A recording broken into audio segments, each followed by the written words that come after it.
Hey guys, all right, I'm gonna do a quick little video here going through these examples with you. If you watch the online YouTube video for the rest of Concept 1 notes, she didn't really go through it. She just kind of said, we'll go through this in class. So I wanted to do a quick little video so that you weren't too confused on this, because it can be kind of a little bit confusing to look at it first, but once you get it, I think it'll be good. Okay, so for dihybrid crosses, this is when we have two traits. So before, you guys were just looking at one trait. You had a small little Punnett square that was only about 4 boxes big, right? We were just looking at one trait and what the predictions were for when you get that from, both parents. This, we're just going to combine 2 traits. So dihybrid, right? Di means 2. So you're going to use that when you just combine the 2 together. Okay, so first of all, we're going to sort the alleles. It says, ask yourself what combinations of alleles could go in the gametes after meiosis. So kind of remember our chart all the way down in that dragon meiosis, right? We had all those different combinations. When we have more than one trait, we get a lot more combinations, right? So the first thing we're gonna do is write the combinations here on the side, like you do in a regular monohybrid cross, and then you're just gonna fill them in as we go.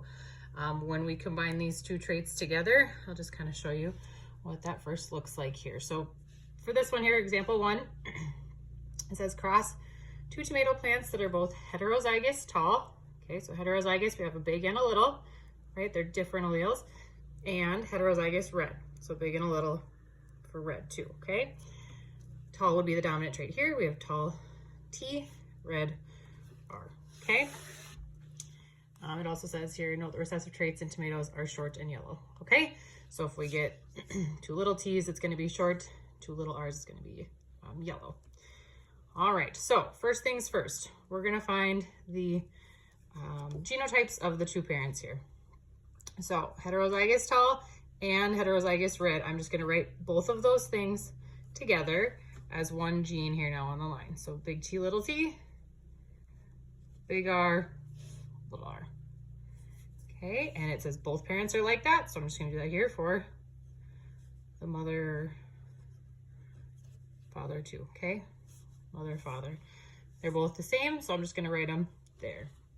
So left a little space down here to kind of show you the combinations of alleles next.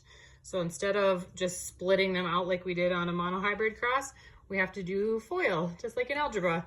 So we're gonna do first, outside, inside, last, just looking at these letters. So treat this as like one side, treat the R as the other side. We're gonna do the first T's and R's. So that would be a big and a little, or whoops, excuse me, 2 bigs, right? That would be our first letters. Outside would be the big T here and the little R, outside, right? So big T, little R. The inside would be the inside letters here. So little t, big R. And then last would be the last of the T's and the last of the R's. So I'm gonna take little t, little r.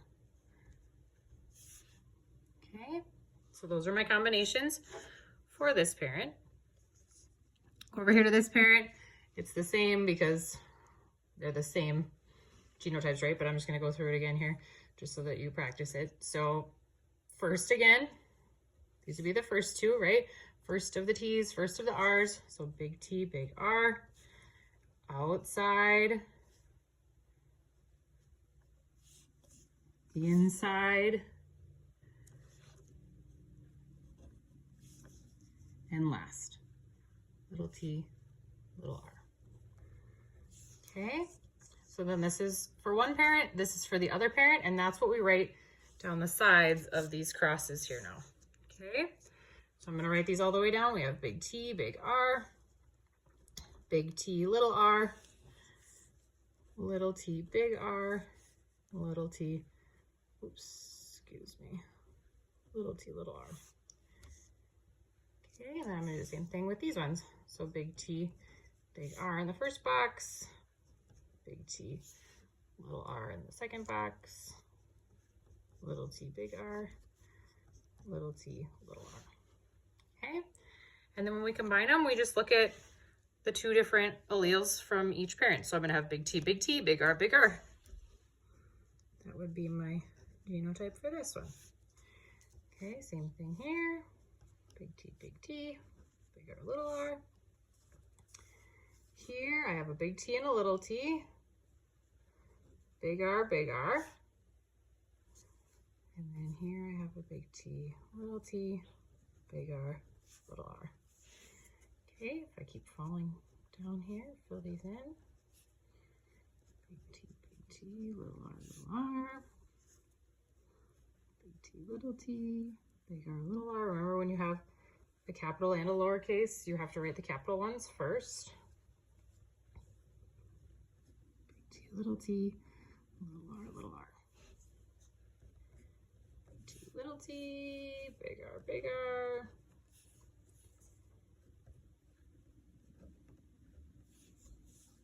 Keep going across here, two big R's.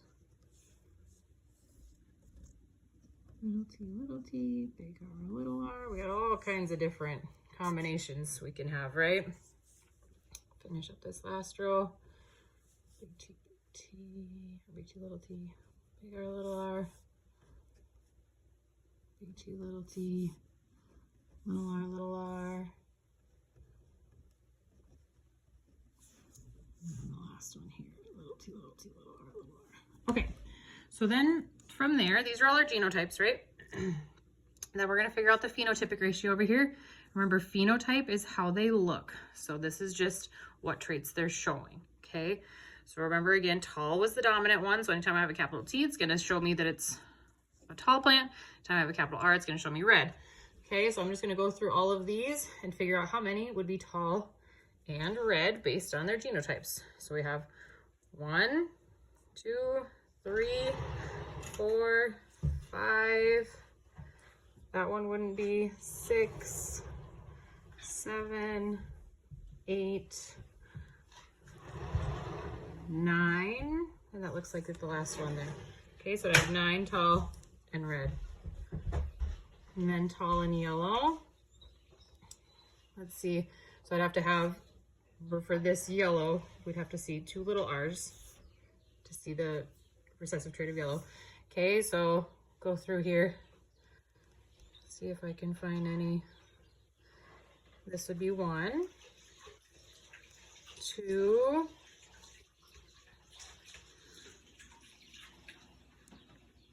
3 there. Okay,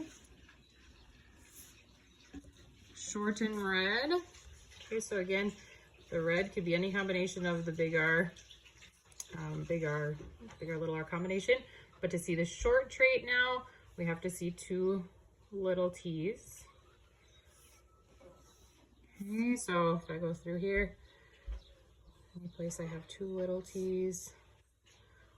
1, 2, these would both still be red too, right? So 1, 2, 3.